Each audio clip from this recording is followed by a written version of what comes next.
राजस्थान के भीलवाड़ा जिले से ऐसी दरिंदगी का मामला सामने आया है जिसने 1995 के तंदूर कांड की याद दिला दी है। यहाँ बकरी चराने गई नाबालिग बच्ची से हैवानियत के बाद उसे भट्ठी में जलाया गया। चांदी के कड़े और अवशेषों से उसकी मां ने पहचान की। पूरा मामला दिल को झकझोर कर रख देने वाला है। राजस्थान के भीलवाड़ा में 14 साल की नाबालिग बच्ची बकरी चराने के लिए सुबह 8 बजे घर से जाती है। शाम 3 बजे जब बकरियां वापस आती हैं लेकिन बच्ची वापस नहीं आती है, तो भीलवाड़ा ज़िले के कुटगी गांव के नरसिंहपुरवा क्षेत्र के रहने वाले परिजन बच्चे को आसपास खोजते हैं। 10 बजे बुधवार को घटना सामने आती है। तब 4 थानों की पुलिस मौके पर पहुंचती है। मामले में 3 आरोपियों को हिरासत में लिया जाता है। पूरा मामला दिल्ली के तंदूर कांड की याद दिलाती है, जब निशा सहनी के साथ ऐसा ही हुआ था। भीलवाड़ा में एक धधकती हुई कोयला भट्ठी में 14 वर्षीय मासूम के हाथ के कड़े और अवशेष देखकर उसकी मां और भाई का कलेजा फट जाता है। वहीं नाबालिग के बड़े भाई ने बातचीत में बताया, बुधवार सुबह 8 बजे उसकी छोटी बहन बकरियां लेकर घर से चराने के लिए निकली। शाम को करीब 3 बजे बकरियां वापस आ गई, लेकिन उनकी छोटी बहन वापस नहीं आई। इसके बाद परिवार के लोगों ने उसकी खोजबीन शुरू की।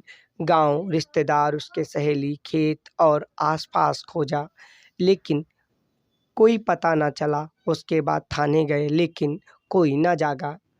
इसके बाद रात 8 बजे परिवार के लोग और ग्रामीणों ने नाबालिग को ढूंढते हुए 10 बजे के आसपास गांव के कालबेलियों के डेरे में कोयला बनाने की एक भट्ठी जल रही थी। कई बुत्ती थी। बारिश के समय भट्ठी नहीं जलाई जाती हैं। शक होने के बाद भट्ठी के पास जाकर देखा तो वहां से बदबू आ रही थी। उन लोगों ने कहा कि वो कोयला बना रहे हैं, लेकिन वह नहीं माने और पास में वापस लौटने ही वाले थे कि बहन के जूते पड़े देखा। सबको शक हुआ। आग में बहन का पहना हुआ चांदी का कड़ा भट्ठी पलटने पर नजर आया और इंसानी हड्डियों की टुकड़ी।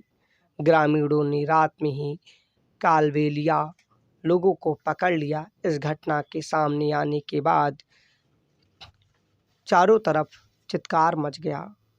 निगम राज्य मंत्री धीरज गुर्जर, राजस्थान के और गुर्जर समाज के मंत्रियों ने भी अलग अलग सभा और लोगों को बताया कि कार्रवाई की जाएगी। परिजनों और ग्रामीण लोगों की नाराजगी सोशल मीडिया से लेकर हर मंच पर देखने को मिल रही है। गुर्जर समाज की एक बेटी के साथ ऐसी घटना को लेकर सभी ने सबको सचेत किया है और बताया है कि उन्होंने पहले भी खेतों पर बनी अवैध भट्टियों की जानकारी दी और कार्रवाई की मांग की। अगर समय से कार्रवाई कर दी जाती तो आज उनकी बेटी बहन जिंदा होती। वहीं पूरे मामले पर कलेक्टर आशीष मोदी और जिला पुलिस अधीक्षक आदर्श सिद्धू मौके पर आए। उन्होंने अजमेर रेंज आईजी भी मौके पर आने के बाद निरीक्षण का कार्यभार संभाला और बताया, एक बच्ची का मर्डर कर उसे जलाया गया है। जांच में 4 लोगों के नाम सामने आए हैं।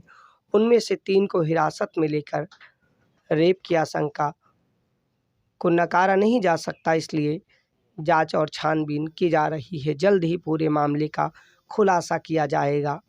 ऐसा ही देश की राजधानी दिल्ली में तत्कालीन कांग्रेस से जुड़े नेता जो अब सजा काट चुके हैं, उन्हें 1995 में दिल्ली में रहने वाली अपनी पत्नी नैना सहनी की अवैध संबंधों के शक में हत्या कर दी थी। वो नेता थे सुशील शर्मा, जो अब जेल से सजा पूरी करने के बाद छूट चुके हैं। सुशील को अपनी पत्नी पर शक था और इसलिए उसने नैना सहनी की गोली मारकर हत्या कर उसके सबूत को मिटाने के लिए जलते तंदूर में एक एक अंग जलाया।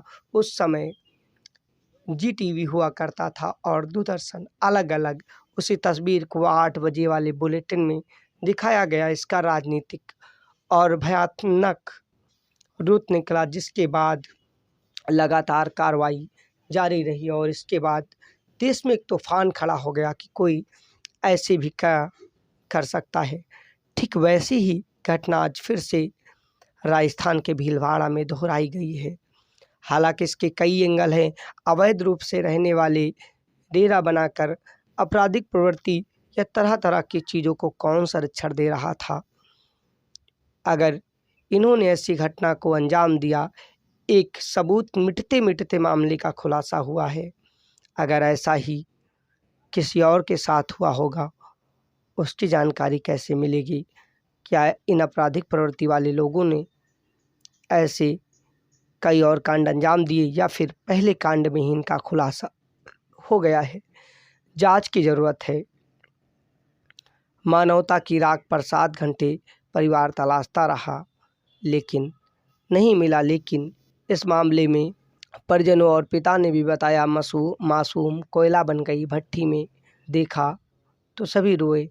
अब राजनीतिक अट्ठास और एक दूसरे पर आरोप प्रत्यारोप के दौर जारी हैं। जमीन पर कानून व्यवस्था की स्थिति आपके सामने है। ऐसी ही खबरों के लिए चैनल को लाइक से सब्सक्राइब अवश्य करें।